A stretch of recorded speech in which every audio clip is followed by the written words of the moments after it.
Oke, kita mulai ya. Selamat sore, assalamualaikum warahmatullahi wabarakatuh.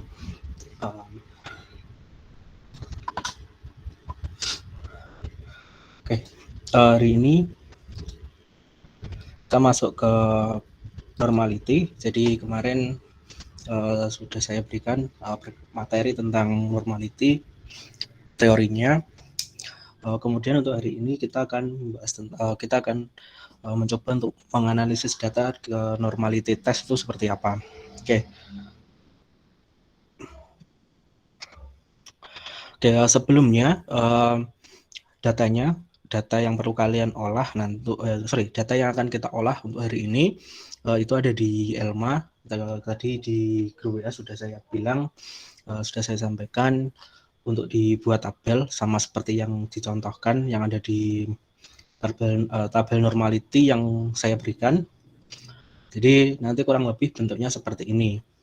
Oke, kemarin di normality, di modul normality dan penjelasan saya itu ada dua hal yang bisa kita lakukan. Pertama, ada normality yang menggunakan tabel seperti di kolom L ini. Oke, seperti yang ada di kolom L ini, ada juga normality itu yang tidak perlu menggunakan kolom tabel atau L seperti di samping ini. Oke, tetapi ada plus minusnya. Plus minusnya apa? Kalau pakai non tabel atau pakai rumus itu biasanya sedikit agak beda ya, bukan agak beda lagi. Terkadang beda dengan apa yang sudah ada di tabel normality atau tabel Z. PDF-nya ada, saya sudah upload di Elma juga. Jadi ada tabel Z itu yang menjadi acuan kita nanti untuk yang di kolom L ini. Jadi tapi tadi saya lupa untuk mencantumkan yang kolom yang bawah ya. Jadi yang ini, yang LT ini tadi saya lupa untuk mencantumkan di Elma. Jadi nanti saya kasih lihat aja di sini. Terus nanti kemungkinan saya upload juga di Elma. Jadi ditunggu aja. Oke. Harusnya hari ini selesai karena untuk yang ini, yang normality itu tidak terlalu banyak. Jadi untuk normality itu sebenarnya kalau dilihat kolomnya banyak, cuma ini tinggal diisi satu baris saja, nanti sisanya tinggal kita drag ke bawah, bisa selesai. Oke, kita mulai dulu ya. Jadi tadi ada yang sudah bilang, ada yang sudah di copy, ada yang sudah dimasukkan ke tabel. Jadi kalau kalian lihat di tabel itu ada dua. Pertama adalah tabel skor di sini. Kemudian ada tabel F, ada tabel XI yang ada di Excel. Jadi ada dua. Pertama adalah skor di sini, kemudian ada tabel XI. Nah, yang dipakai yang mana? Dua-duanya dipakai. Jadi skor ini nanti datanya kita copy ke tabel XI ini. Jadi sebenarnya tabel yang di kolom XI ini itu sama dengan apa yang ada di kolom skor. Jadi tinggal dimasukkan aja. Ini sebenarnya kenapa ini harus dimasukkan? Ini nanti biar enak aja nilainya berapa. Oke, standar ya, seperti yang saya bilang kemarin, ketika mengukur nilai, yang perlu kalian cari pertama adalah otomatis jumlah sampelnya dulu. Oke, karena sampelnya di sini ada 28, maka N-nya yang bawah, kalau kalian sudah buat kolomnya, di bagian N yang bawah, maka N-nya adalah 28, karena datanya di sini ada 28. Kalau nanti datanya ada 30 ya N-nya berarti 30, kalau datanya ada 40, N-nya berarti juga 40 dan seterusnya. Oke, setelah ini diisi, yang kolom XI ini diisi, kita baru cari jumlahnya. Kemudian setelah ketemu jumlahnya, rumusnya sama, sum F7 sampai F34 dan seterusnya, atau pakai autosum juga bisa. Kemudian yang kedua adalah min-nya, rata-ratanya. Untuk min atau rata-rata itu simple, cara penggunaannya, penghitungannya tinggal membagi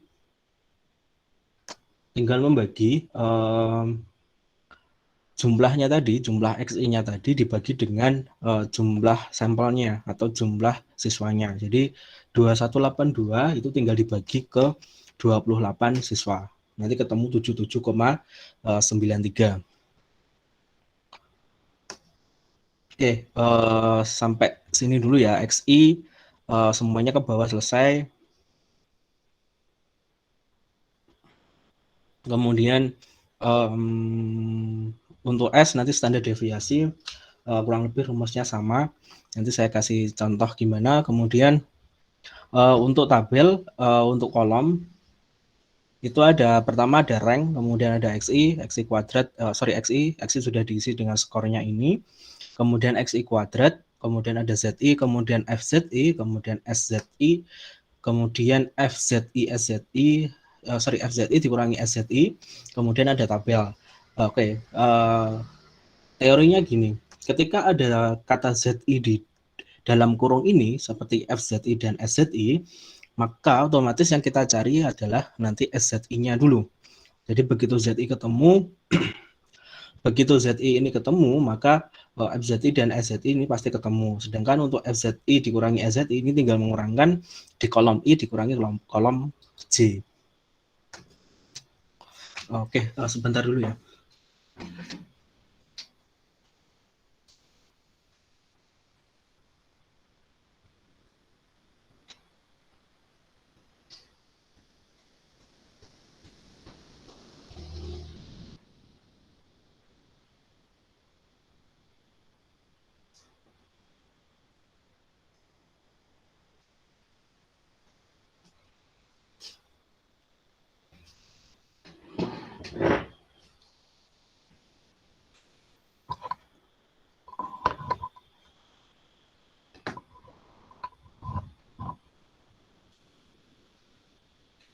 Oke, saya lanjutkan. Oke, nanti kalau ada yang ketinggalan atau ada yang kurang jelas, silahkan langsung ditanyakan ya. Jadi kalau ada yang ketinggalan atau ada yang mungkin stepnya ada yang ketinggalan atau yang masih bingung, silahkan ditanyakan nggak apa. Oke, kita mulai dulu di XI kuadrat. Saya asumsikan untuk XI kalian sudah isi. Kalau belum, silahkan di-copy aja, kemudian dijumlahkan, kemudian dicari min-nya. Jangan lupa N-nya untuk dimasukkan. Oke, untuk XI kuadrat, ini yang paling simpel, tinggal XI-nya ini, nilai XI di kolom F, itu nanti tinggal kita kuadratkan. Jadi, kolom XI di sini, ada nilainya 68, karena dia mintanya XI kuadrat, maka nilai 68 ini tinggal kita kuadratkan, maka ketemu XI kuadrat. Misalnya, seperti biasa, kita tinggal drag ke bawah. Jadi, seperti yang saya bilang tadi, sebenarnya untuk normalitas itu nggak terlalu banyak materinya. Jadi mungkin nggak terlalu banyak ngitungnya ya. Karena tinggal dihitung satu, tinggal di-drag ke bawah, tinggal dihitung satu, tinggal di-drag ke bawah. Oke. Kemudian setelah XI kuadrat ini didapat, setelah XI kuadrat didapat, kita jumlahkan semuanya. Nanti ketemu totalnya 170.980. Jadi ketemu 170.980 untuk semuanya. Kemudian setelah ini didapat, XI dan XI kuadrat ini didapat, kita turun ke bawah lagi, kita selesaikan dulu adalah standar deviasinya. Ini yang penting. Jadi nanti setelah ada standar deviasi ini ketemu, maka otomatis yang kolom HIJK ini juga nanti bisa ketemu. Jadi Yang pertama tadi stepnya, pertama adalah XI-nya dicari, XI-nya di copy dulu atau dimasukkan dulu. X itu adalah nilai realnya. Kemudian XI kuadrat itu nilai realnya tadi nilai realnya tadi dikuadratkan, maka nanti ketemu sini 170.980 untuk di sini ya. Nanti untuk yang contoh lain, otomatis jumlahnya juga lain. Oke. Kemudian N-nya jangan lupa dimasukkan tergantung jumlah sampelnya. Karena sampel saya ada 28, maka N-nya saya masukkan 28. Oke, kemudian setelah itu kita cari ini. Yang kita cari adalah standar deviasinya atau S-nya ini. Standar deviasi didapat dari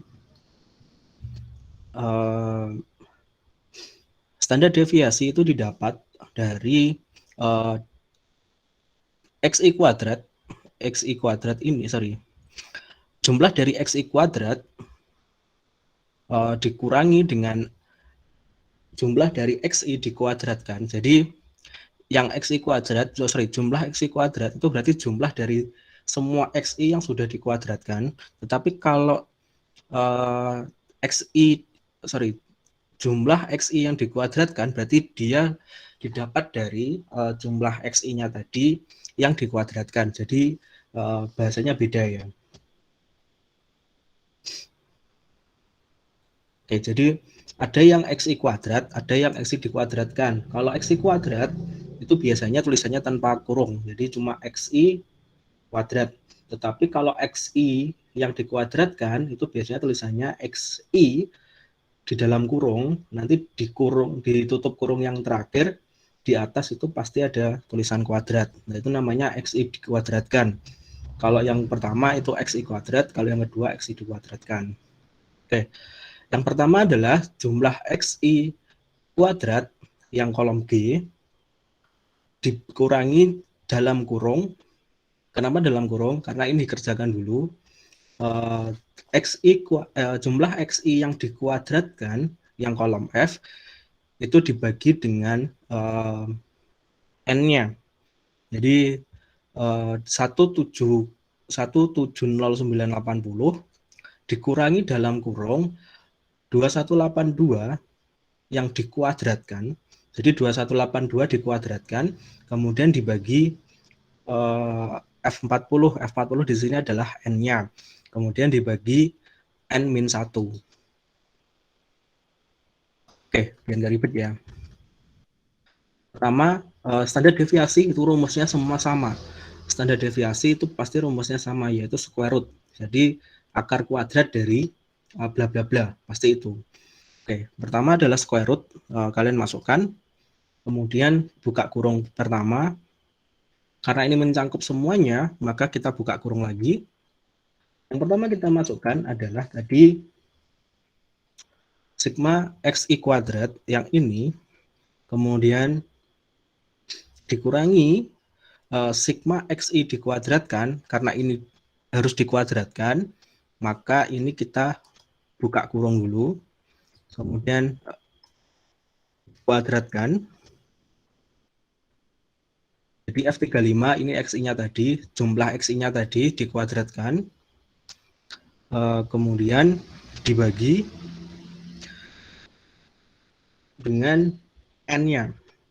Ya, N-nya berapa? N-nya 28. Ini. Oke, tinggal kita tutup kurung. Ini kalau pakai hitung-hitungan di Excel, maka F35 ini kan harus dikerjakan dulu, maka kita masukkan ke dalam kurung lagi. Jadi ini dikerjakan dulu, kemudian nanti ini dikerjakan.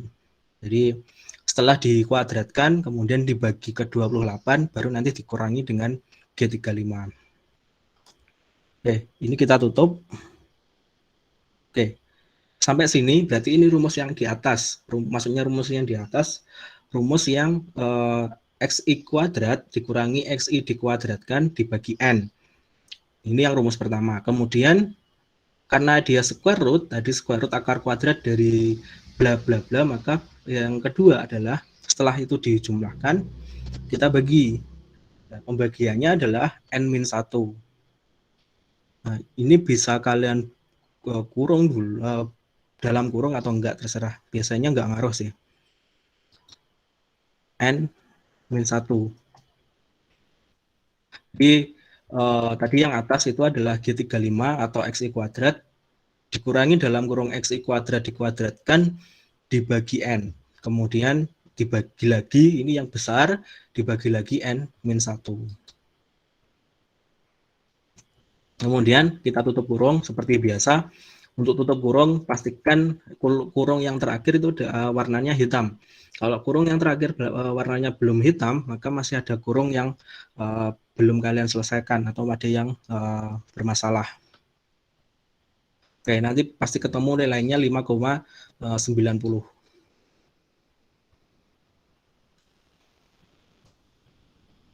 Oke, sampai sini. Ada yang ketinggalan atau ada yang ingin tanyakan? Kalau enggak saya lanjutkan.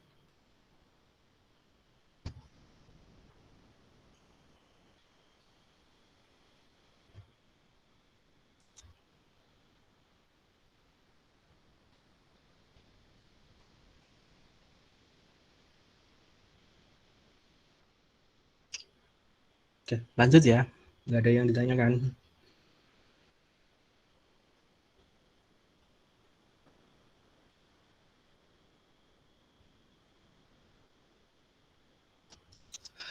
Oke, kalau nggak ada yang ditanyakan, saya lanjutkan. Tadi XI kuadrat itu sudah ketemu. Kemudian next kita masuk ke rank dulu aja. Jadi setelah setelah rank nanti kita bahas yang sebelah sini. Yang kolom H sampai kolom K. Kita selesaikan dulu yang di samping kiri dulu aja. Oke, untuk rank ini agak tricky. Rank di sini acuannya adalah nilainya, bukan tempatnya. Jadi, sorry.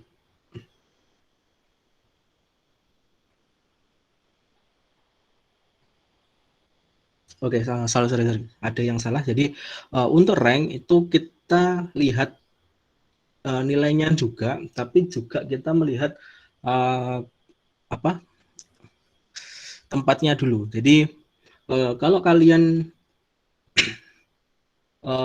tahu istilah rank atau ranking, secara umum itu biasanya yang paling tinggi ke yang paling rendah, dengan yang paling tinggi itu ranknya 1, kemudian yang paling rendah itu ranknya pasti lebih besar.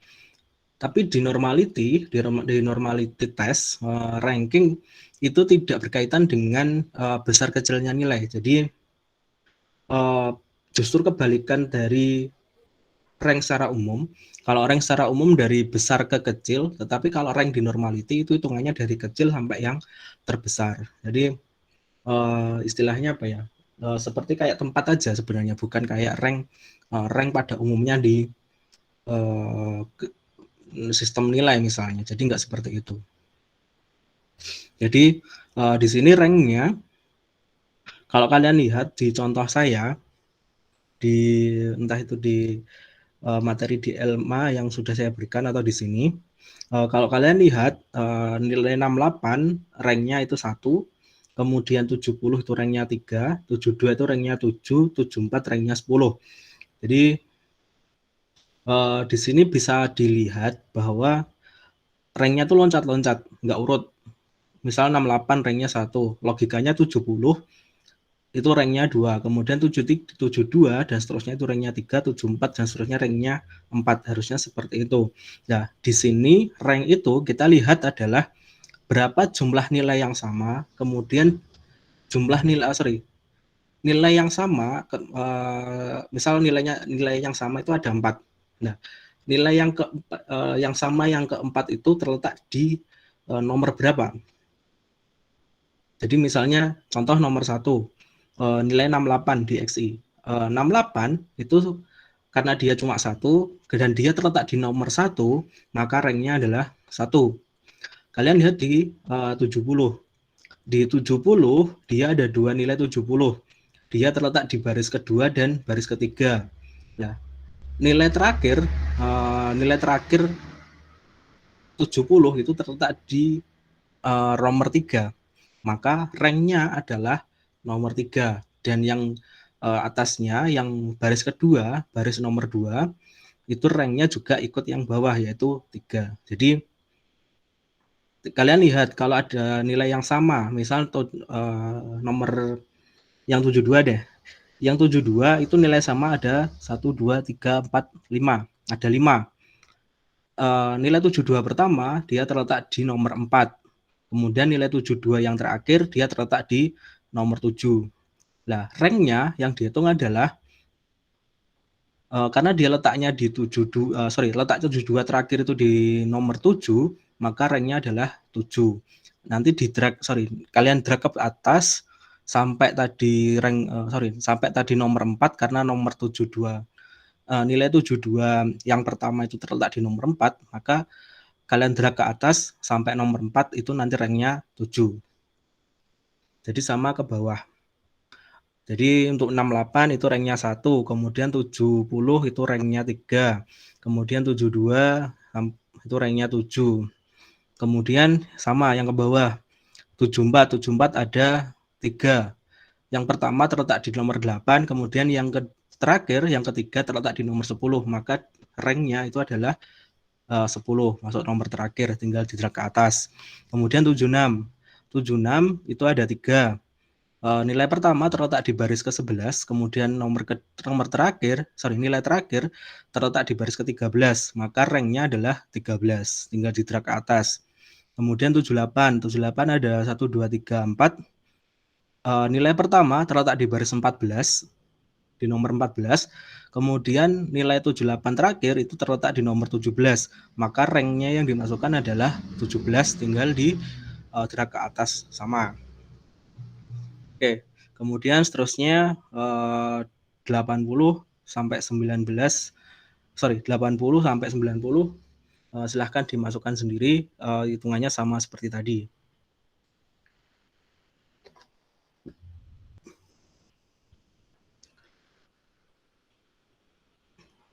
Oke, ada yang bingung nggak?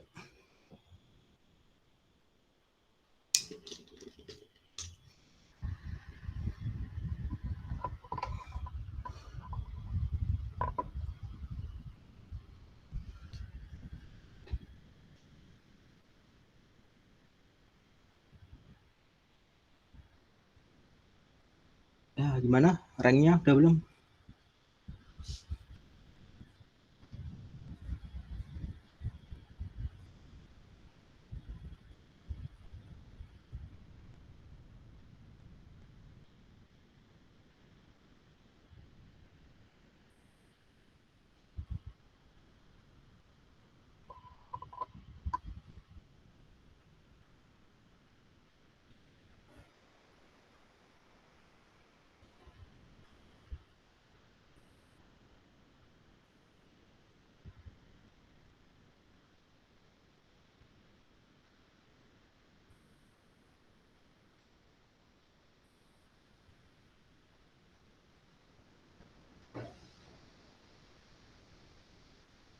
Ayo, udah belum? Kalau nggak ada yang komen, saya lanjutkan loh. Sudah, Pak.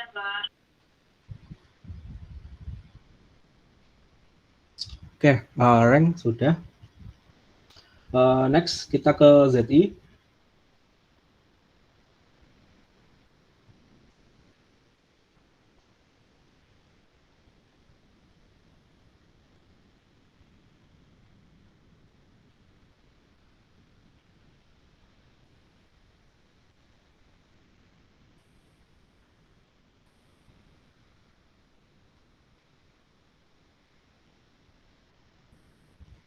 Sebentar.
Oke, saya lanjutkan.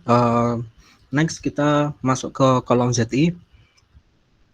Oke, di kolom ZI itu yang dicari adalah XI dikurangi min, XI dikurangi min, kemudian dibagi S-nya. Jadi nilai XI ini 6,68 ini kemudian dikurangi nilai minnya, nilai rata-ratanya, kemudian dibagi dengan S-nya tadi, standar deviasinya tadi.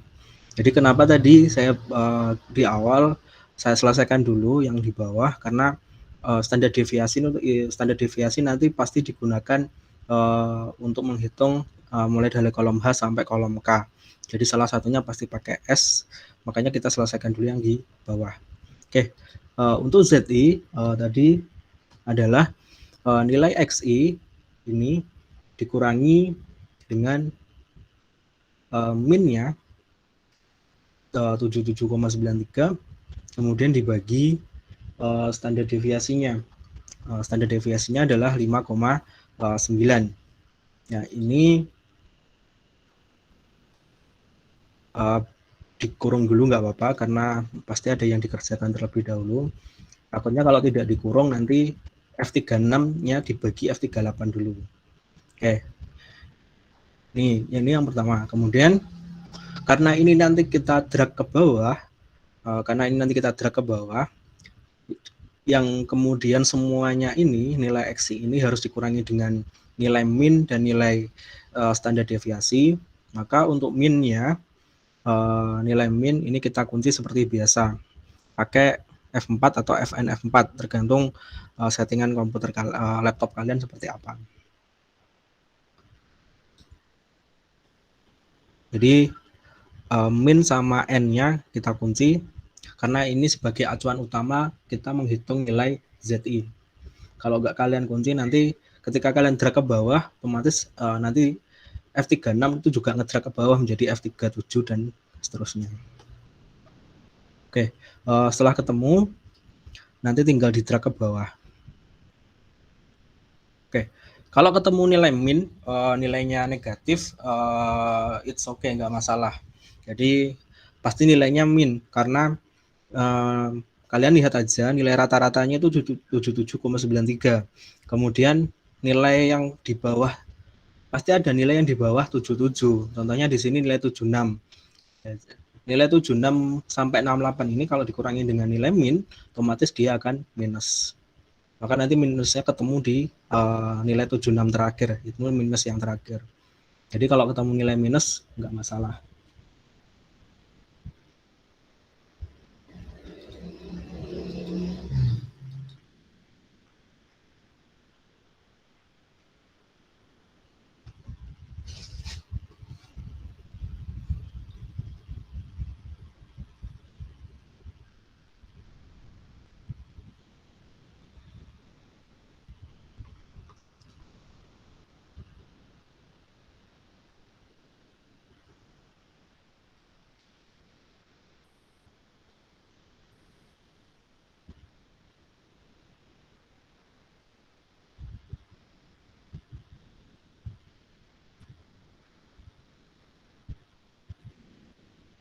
Oke, ZI udah ya. Kalau sudah di ZI-nya, kita masuk ke tabel. Ini kita loncat dulu ke tabel. Kenapa? Karena untuk tabel nanti untuk melihat nilai LZI. Jadi tabelnya kita lihat dulu. Oke, untuk tabel kalian buka aja di tabel Z yang sudah saya kirim juga di Elma.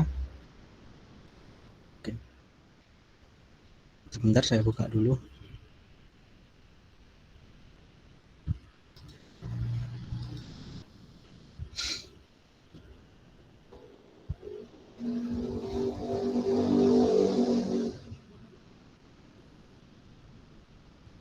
Oke. Jadi ada dua cara. Pertama bisa pakai tabel, atau enggak tabelnya kita hilangkan nanti pakai cara kedua, yaitu dengan rumus. Tetapi lebih disarankan pakai tabel aja. Biar ya sedikit agak ribet sih, tapi kalau tabel itu nilainya pasti, karena acuannya pasti semuanya sama, jadi pasti nanti ketemunya juga sama.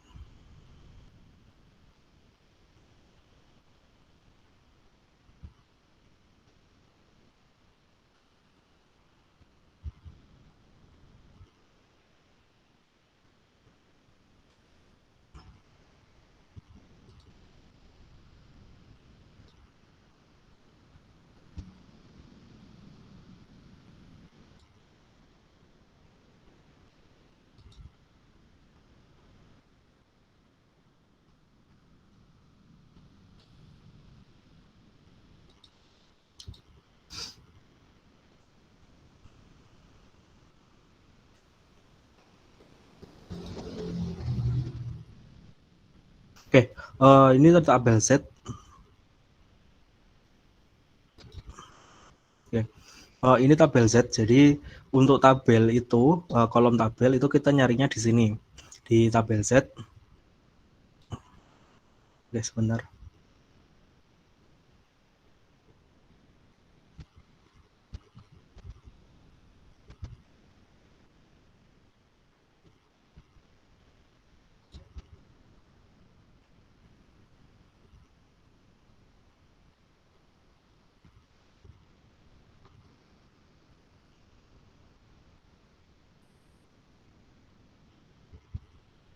Oke, jadi nanti acuannya di tabel Z. Di tabel Z sendiri, oke, di tabel Z sendiri nanti kalian akan ketemu seperti ini. Jadi ada yang ke bawah, kemudian ada yang ke samping. Yang ke bawah itu cuma 0,1 angka di belakang koma, kemudian yang ke samping itu 2 angka di belakang koma. Nah, cara baca tabel ini gimana? Jadi cara bacanya kalian lihat yang ada di kolom ZI. Oke, saya mulai yang paling simpel, yang pertama ya. Di kolom ZI itu nilainya minus 168. Jadi nilainya minus 1,68. Kita abaikan dulu kita abaikan dulu tanda negatif yang ada di depannya. Kita fokus ke 1,68. Nah, 1,68 ini kalau kita lihat tabel Z, maka cara bacanya gini. 1,68 itu terdiri dari 3 digit. Di belakang koma itu ada 2 digit yaitu 68. Ya. Ketika kita membaca ke tabel, maka tadi kan yang pertama, yang ke bawah itu ada kita ke atas dulu ya. Yang atas, yang kolom itu cuma ada 0, jadi 0,00, 0,1 sampai 0,09. Jadi cuma ada 0 sampai yang di depan cuma 0. Tetapi yang ke bawah atau baris ke bawah itu yang ke bawah itu di depannya ada angka 0,0 sampai 3,0. Jadi kalau yang ke samping itu cuma 0,00 sampai 0,09, tapi yang ke bawah itu 0,0 sampai 0,3. 3,0 bukan 0,3. Jadi sampai 3,0. Nah, cara baca tabel itu sebenarnya gini. Karena tadi nilai ZI-nya yang pertama adalah 1,68, maka kalian lihat ke bawah dulu. Kalian pisahkan dulu 1,6 dulu. Yang 8 ikutkan saja 0,08. Jadi 1,6 kita lihat ke bawah, 1,6. Kemudian kita lihat ke samping. Ke samping 0,08, maka dia ada di baris di kolom 0,08 dan di baris 1,6, maka ketemu nilainya adalah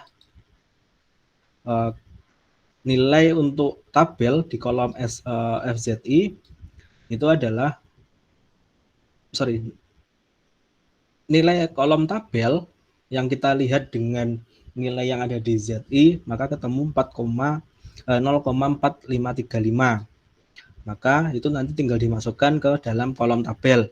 0,453. Kemudian yang kedua, misalnya itu di kolom ZI-nya 1,34.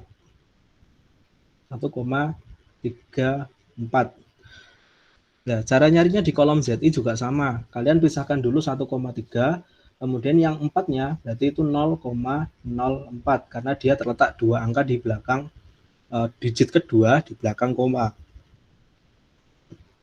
Oke, 1,34 berarti yang ke bawah kalian lihat 1,3 dulu. Oke, ketemu 1,3 di sini. Kemudian ke samping kalian lihat 0,04-nya di mana. Jadi 0,04 ada di sini. 1,3 berarti ketemu 0,4099.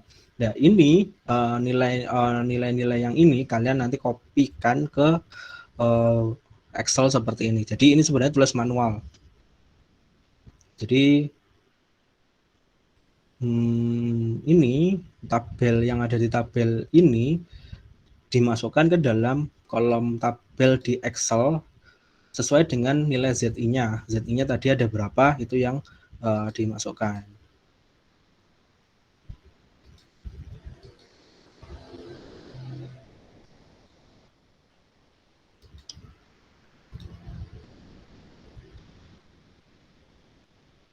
Oke, di sini punya saya sudah ketemu, sudah saya isi juga.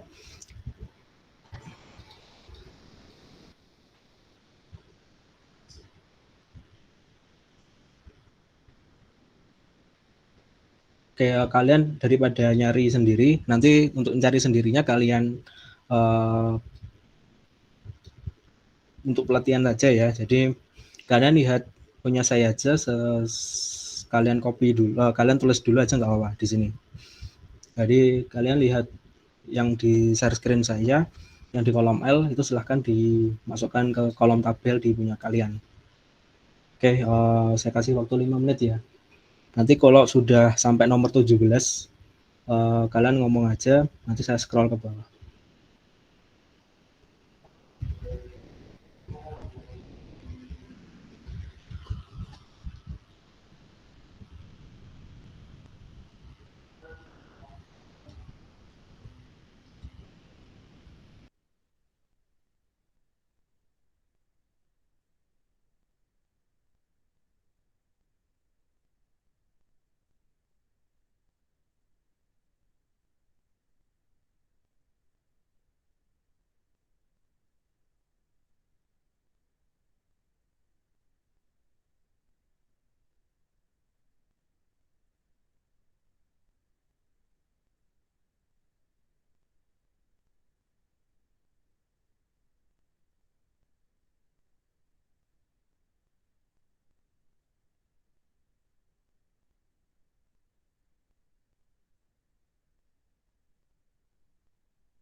Udah?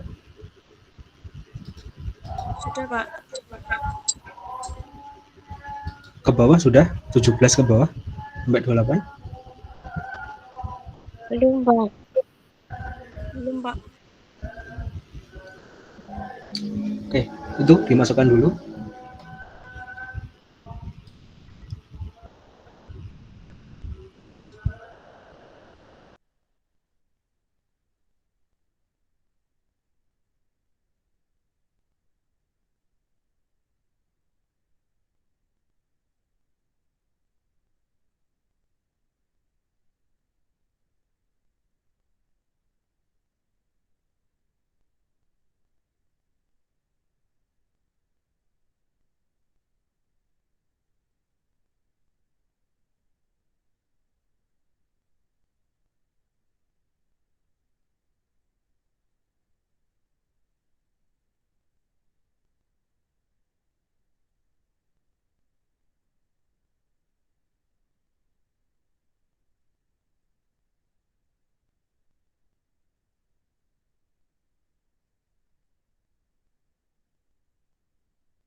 Oke, udah belum?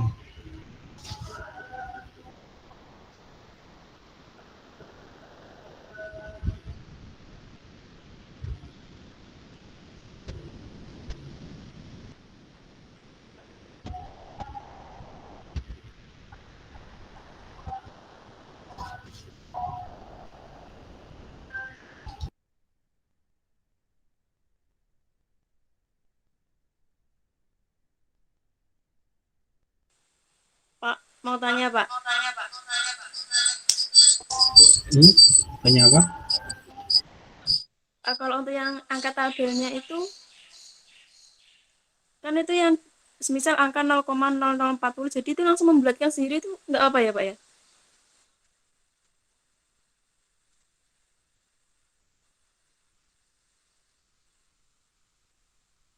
Bulatnya gimana? Jadi langsung berubah sendiri gitu, Pak. Misal 0,0040 berubah jadi 0,004 gitu aja. Nggak ada nolnya satu lagi. Oh, itu berarti angka di belakang komanya, settingan Excel-nya ya. Oh gitu ya, udah, Pak. Kamu pakai Office berapa? Jadi Ya gimana, kalau Pak? yang oke, jadi kalau ada yang nolnya di belakang, ke bulat ke atas, ditambah aja ya di 0, apa angka di belakang komanya. Eh, Sebenarnya nggak ngaruh sih, bisa pakai bisa pakai tiga angka, bisa pakai 4 angka. Oke, nggak masalah. Iya, Pak. Oke, udah ya. Oke, kalau sudah, kita next ke FZI. Oke, FZI acuannya adalah di ZI-nya. Jadi sebenarnya meskipun namanya ZI juga itu tidak ada kaitan langsung dengan ZI, tetapi acuannya adalah nilai ZI-nya. Tadi saya bilang untuk ZI pasti ada nilai minusnya karena otomatis nilai terkecil kalau dikurangi dengan nilai rata-rata dia otomatis menjadi minus. Nah, nilai minus inilah nanti yang akan berpengaruh ke FZI-nya. Nah, FZI itu didapat dari 0,5 ditambah atau dikurangi dengan nilai tabelnya di sini. Jadi nilai FZI ini didapat dari ditambah atau dikurangi dari nilai tabel. Acuannya ditambah atau dikurang itu adalah kalian lihat ZI-nya. Kalau ZI-nya itu negatif, jadi kalau nilai ZI-nya ini negatif, nilai ZI-nya negatif, maka acuannya adalah 0,5 atau 0,500 ditambah dengan dikurangi nilai tabelnya. Jadi kalau ZI-nya ini negatif, maka FZI itu didapat dari 0,5 dikurangi nilai tabelnya. Oke. Ini sama ke bawah sampai di terakhir nilai negatif itu terletak di nilai keberapa. Jadi kalau masih minus berarti rumusnya sama, 0,5 dikurangi tabel. Nah, ini di yang nilai yang ke-14, nilai nomor 14, itu kan ZI-nya sudah positif 0,01. Maka di sini rumusnya berubah. Bukan 0,5 dikurangi ZI, 0,5 dikurangi tabel, tetapi 0,5 ditambah nilai tabel. Oke. Jadi kalau yang minus itu 0,5 dikurangi nilai tabel. Tapi kalau yang ini, yang positif, yang sudah 0,01 ini, tinggal ditambah 0,5 ditambah nilai tabel. Jadi rumusnya dibalik. Sisanya tinggal di-drag ke bawah, nanti ketemu.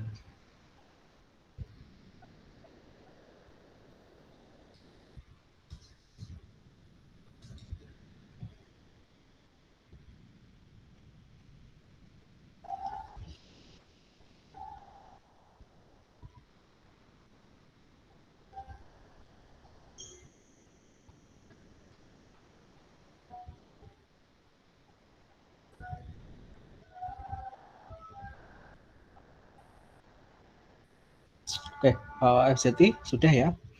Jadi tinggal di-drag aja. Kalau minus masih nilai nilai ZI-nya masih minus, tinggal 0,5 ditambah 0,5 dikurangi tabel. Kalau nilai ZI-nya sudah plus atau sudah positif, tinggal 0,5 ditambah nilai tabel. Oke. Next, kita masuk ke SZI. Nah, SZI itu didapat dari ranking. Ranking ini yang di kolom E ini punya saya, dibagi dengan N-nya, dibagi dengan jumlah sampelnya. Jadi nilai rankingnya ini dikurangi dengan dibagi dengan nilai N-nya.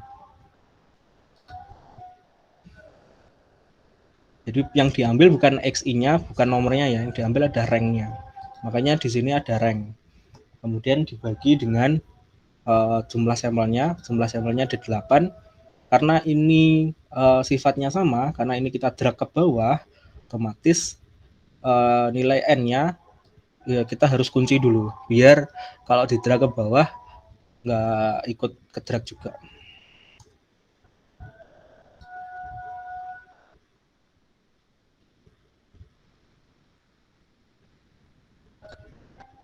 Oke.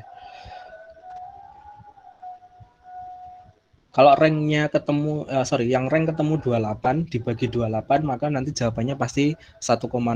Nggak mungkin lebih dari 1,00.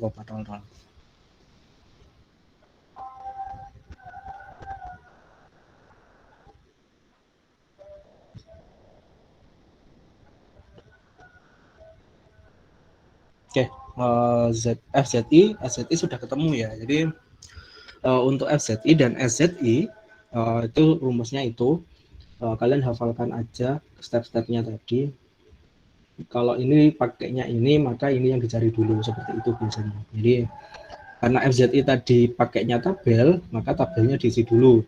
Kemudian karena SZI itu patokan rumusnya itu adalah rank, maka ranknya dicari dulu. Tapi standar itu biasanya yang dicari mulai dari awal itu rank XI kuadrat, kemudian XI dulu, kemudian XI kuadrat, kemudian jumlah semuanya, kemudian min, kemudian standar deviasi, kemudian rank, kemudian ZI-nya, kemudian tabel, setelah tabel itu FZI, setelah FZI itu SZI, itu biasanya gitu. Oke, jadi FZI dan SZI itu sudah ketemu. Sekarang tinggal kita masukkan ke FZI dikurangi SZI. Nah, kalau kalian lihat di tabel saya, di kolom itu di di depannya SZI dan di belakangnya SZI itu ada satu garis tegak lurus, kayak di pagri. Nah, itu namanya absolut. Jadi maksudnya absolut adalah di sini SZI dikurangi SZI, berapapun nanti ketemu nilainya dia harus positif. Jadi itu namanya absolut. Maka nanti ketika FZI dikurangi SZI, maka nilainya harus absolut positif. Nilai absolut itu pasti positif, nggak mungkin negatif. Makanya pakai itu. Kenapa harus absolut? Karena nanti dibandingkan dengan nilai tabel. Kalau nilai FZI-nya ini ada yang minus misalnya, dibandingkan dengan nilai tabel, maka nanti nggak ketemu, jarang bisa ketemu. Makanya di sini nilainya harus absolut.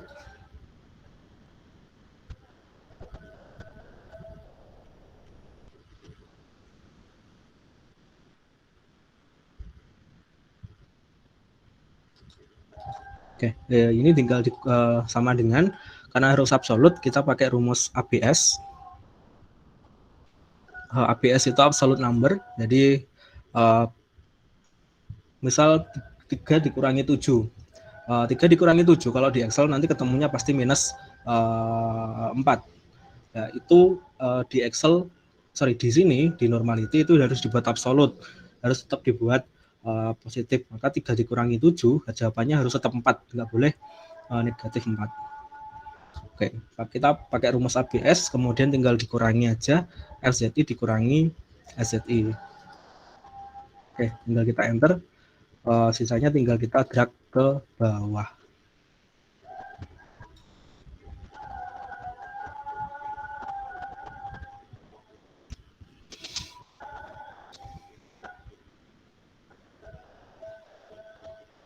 Oke, FZI dan SZI sudah ya. Ini sama, jadi nilainya absolut semua ya. Kayak seperti ini, 0,9768 dikurangi 1,00, harusnya kan dia minus 0,0202. Tapi karena kita butuhnya nilai absolut, maka dia tetap 0,02 positif. Oke, FZI dikurangi SZI sudah. Oke, kita masuk ke bagian bawah. Nah, sebenarnya dari semua itu yang kita cari itu sebenarnya cuma ini, LO sama LT. LO itu adalah normality atau Lillie force observation. Jadi inilah yang kita cari sebenarnya. Yang kolom FZI inilah yang sebenarnya kita cari nilainya.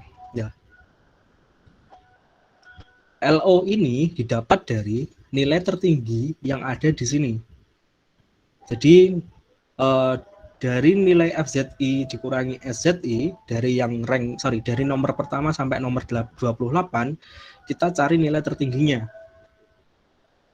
Oke. Cara nyari nilai tertinggi kita pakai rumus max. Jadi sama dengan max K7 sampai K34, karena untuk data saya itu terletak di sel K7 sampai sel K34. Setelah itu kalian enter, nanti ketemu nilai maksimalnya atau nilai tertingginya adalah 0,157. Jadi daripada kalian ngitung kalian lihat satu-satu di sini dan nggak jelas mana nilai tertinggi mana nilai terendahnya, kadang kayak gini, 0,57 sih, 0,57 ini bisa saja kalian bingung dengan nilai 0,1031. Jadi makanya kita pakai rumus max ini, nanti ketemu 0,157. Oke, kemudian untuk LT, tabel Lillie force tadi lupa saya upload, saya jelaskan dulu di sini.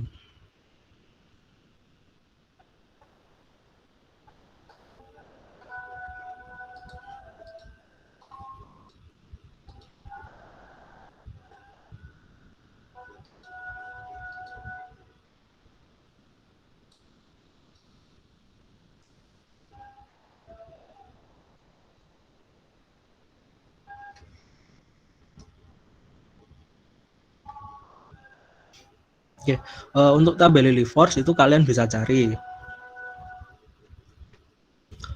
Kalau di sini itu ada dua, ada tabel Lily Force, ada yang original Lily Force, kemudian ada tabel Lily Force yang versi revisi dari Abdi and Mollin. Jadi yang versi asli itu sebenarnya nomornya acak, maksudnya nomornya acak.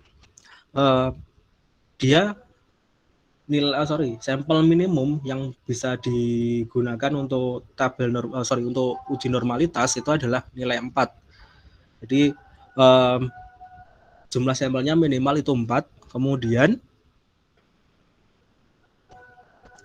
ketika dia masuk ke sampel ke-20, dia datanya masih urut. Jadi 4 sampai 20 dia masih urut. Tapi ketika sudah di atas 20, dia loncat. Maksudnya loncat, dari 20 ini, dia loncat ke 25, kemudian loncat ke 30. Nah ini kalau datanya seperti tadi, saya punya data 28, maka di sini nanti akan ribet. Nomor 20 sampai 25, di sini adanya 20 sampai 25. Kemudian ada 30 di sini. Kemudian kalau over 30, lebih dari 30, dia pakai rumus yang ada di bawah ini. Jadi ini yang tabel versi pertama. Kemudian tabel versi kedua atau tabel revise-nya, kita break dulu soal azan maghrib. Nanti setelah azan saya lanjutkan sebentar sebelum nanti saya tutup.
Oke, saya lanjutkan ya. Jadi tadi kepotong di tab Lily Force itu ada dua versi. Pertama versi aslinya atau versi originalnya itu seperti yang di atas.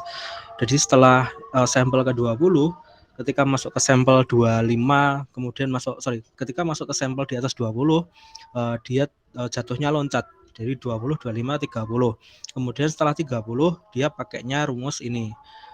Jadi 0,886 dibagi akar kuadrat dari n-nya. N-nya 30 berarti misal 0,886 dibagi akar dari 30. Kemudian tabel kedua ini adalah tabel revisi dari Abdi and Mollin. Sama dia dia sampel minimalnya adalah 4 sama juga. Kemudian dia lebih urut, jadi 4, 5, 6 dan seterusnya sampai dia nilai paling tinggi itu adalah 50. Ketika data itu lebih dari 50, misal 51, hanya lebih 1 ya misalnya, maka dia sudah pakai rumus FN. FN-nya didapat di sini dari 0,83 ditambah N dibagi N dibagi akar kuadrat N dikurangi 0,01. Jadi dia pakainya rumus itu. Terserah kalian nanti mau pakai yang mana, mau pakai yang tabel yang pertama atau pakai tabel yang kedua. Nanti tabelnya saya share di Elma atau enggak di grup WA karena tadi lupa saya upload. Oke. Kemudian yang ke samping kalau kalian lihat yang 0,01 sampai 0,20 itu standar ya alfa. Jadi dalam penelitian seperti yang saya bilang dari awal, di statistik tuh pasti nanti kalian ketemu yang namanya alfa. Ya alfa itu adalah nilai istilahnya kayak ambang kesalahan. Jadi nilai alfanya berapa, jadi derajat kebebasannya berapa, bukan derajat kebebasan, derajat kesalahannya seberapa persen, seberapa besar ya. Alfa yang sering kita gunakan dalam penelitian ilmu sosial terutama pendidikan bahasa itu adalah 0,05. Itu yang paling make sense untuk kita masukkan ke dalam penelitian kita, terutama di penelitian kuantitatif. Jadi asumsikan saya pakai tabel yang pertama. Tabel yang pertama dia pakainya dia datanya tadi di 28, kemudian dia di sini over 30 pakai rumus ini. Kemudian di sini yang nilai yang bisa kita lihat adalah nilai yang bisa kita lihat itu dengan jumlah sampel 25. Maka bisa diasumsikan bahwa sampel 28 itu mendekati antara 1,7 sampai 1,6. Ya, daripada kita berasumsi seperti itu, maka kita pakai tabel yang kedua aja. Nah, yang kedua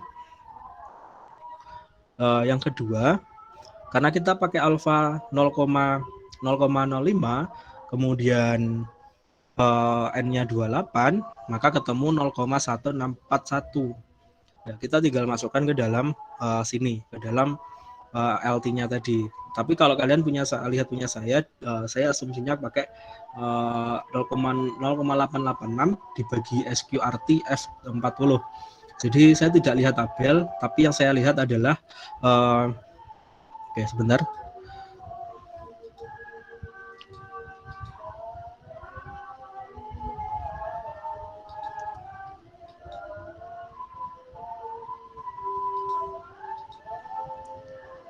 Jadi di sini yang saya masukkan itu pakai rumus 0,886 dibagi akar kuadrat dari N. Bisa pakai itu atau enggak pakai yang ini tadi, yang Lily Force, kemudian yang versi revisi dari Abdi and Mollin, di situ 28 ketemunya 0,1641. Kita tinggal masukkan ke sini, anggaplah ini 0,1641. 1641. Oke. Bagaimana data itu bisa dikatakan normal atau tidak? Data ini, jadi sebenarnya yang dihitung normal itu adalah itu cuma salah satu dari semua nilai yang ada dalam satu kelompok data, dan nilai yang digunakan adalah nilai yang tertinggi hasil pengurangan dari FZI dikurangi SZI. Nah, ini ketemu 1,057 kemudian 1,641, asumsinya normal. Nah, dikatakan normal jika LO atau nilai hasil perhitungan tadi, nilai observasinya tadi itu lebih kecil dari nilai L tabel atau Lilliefors tabelnya.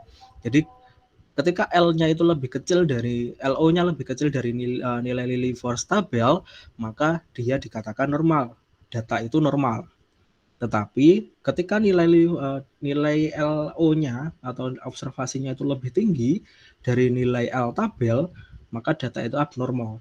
Nah, data abnormal inilah yang kemarin asumsinya ketika dia masuk ke dalam uji hipotesis itu tidak dibolehkan untuk dihitung karena distribusinya nggak normal.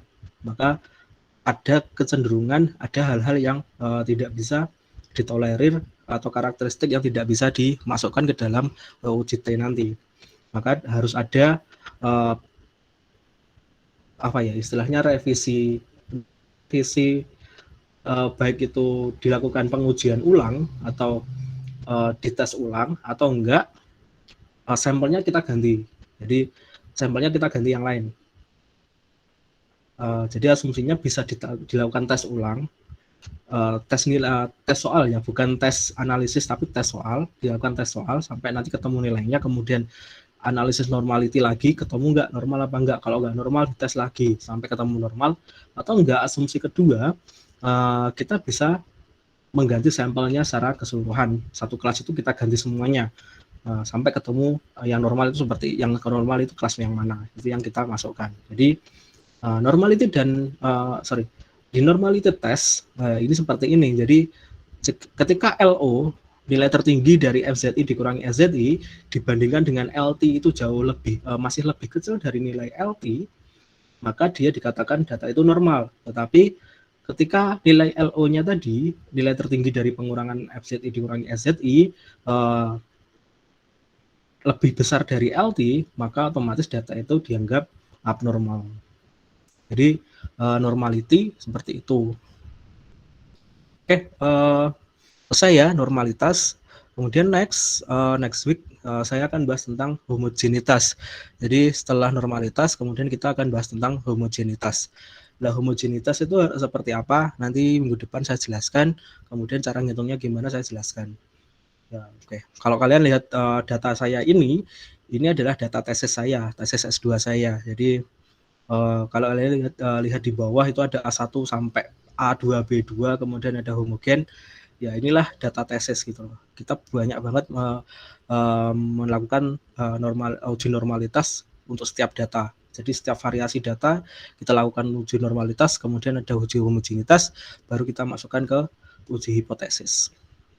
Oke, mungkin itu dulu untuk hari ini berkaitan dengan normalitas. Kemudian minggu depan kita akan bahas homogenitas. Nanti materinya saya share di Elma seperti biasa. Silahkan dipelajari. Kemudian untuk yang hari ini masih ada yang ketinggalan atau bingung, seperti biasa hari ini Gmeet hari ini juga saya rekam, kemudian nanti rekamannya saya upload juga di YouTube, linknya ada di Elma. Oke, mungkin itu dulu untuk pertemuan hari ini karena juga sudah sore, sudah malam, juga sudah waktunya maghrib. Saya tutup. Selamat sore, selamat istirahat. Assalamualaikum warahmatullahi wabarakatuh. Waalaikumsalam warahmatullahi wabarakatuh.